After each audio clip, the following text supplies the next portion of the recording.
maxaa ka jira in khilaafka u dhaxeeya maamulka Puntland ay soo farageliso dowladda federaalka Soomaaliya.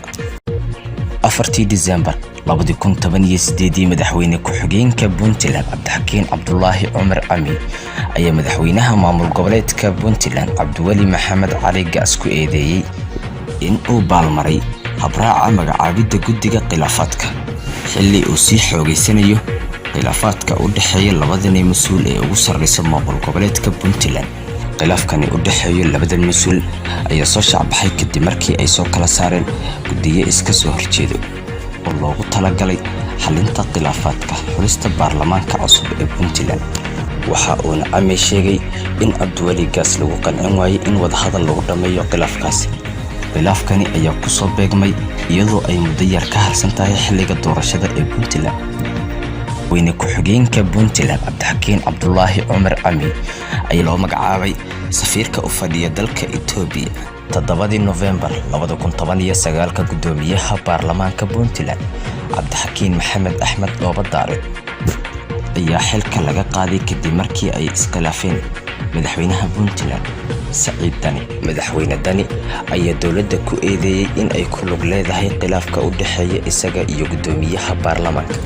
18 May 2019 madaxweyne ku-xigeenka dowlad goboleedka Puntland Axmed Cilmi Cismaan Karash ayaa waxa uu ka soo horjeestay guddiga ku-meel gaarka ah ee doorashada Puntland kaas oo uu magacaabay madaxweynaha Puntland Saciid Cabdullaahi Dani.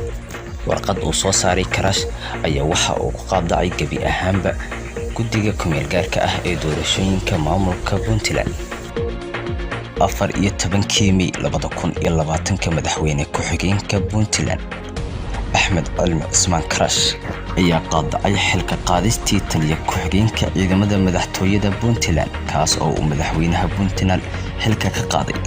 23 May 2020 madaxweyne ku-xigeenka dowlad goboleedka Puntland Axmed Cilmi Cismaan Karash ayaa ka hor yimid wasiirada iyo wasiir ku-xigeenadii uu magacaabay madaxweynaha Puntland Saciid Cabdullaahi Dani.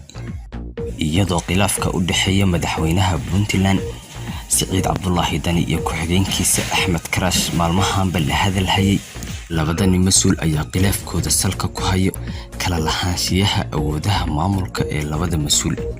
madaxweyne ku-xigeenka Puntland Karash ayaa ku eedeeyay madaxweynaha Puntland Saciid Cabdullaahi Dani in aanu kala tashan magacaabis uu dhawaan sameeyay oo isugu jiro taliyayaal ciidan iyo waliba sidoo kale wasiiro. haddaba madaxweynaha Puntland ayaa marka ay isqabteen madaxweyne ku-xigeenka Axmed Karash waxa uu dowladda federaalka ku eedeeyay in ay faragelin ku leedahay dowladda Puntland, sidoo kalena sheegay in diyaarado daawooyin wada ay ka dejiyeen magaalooyinka Baran iyo Buuhoodle. isimada iyo waxgaradka Puntland marnaba ma soo kala dhaxgalo khilaafka soo kala dhaxgalo madaxda Puntland. haddaba khilaafka u dhaxeeya madaxda Puntland waxa uu imaanayaa xilli ay ka jirto amni xumo magaalooyinka Puntland sida Boosaaso, Garowe iyo Gaalkacyo. Moja Diiriye Faarax, The Times.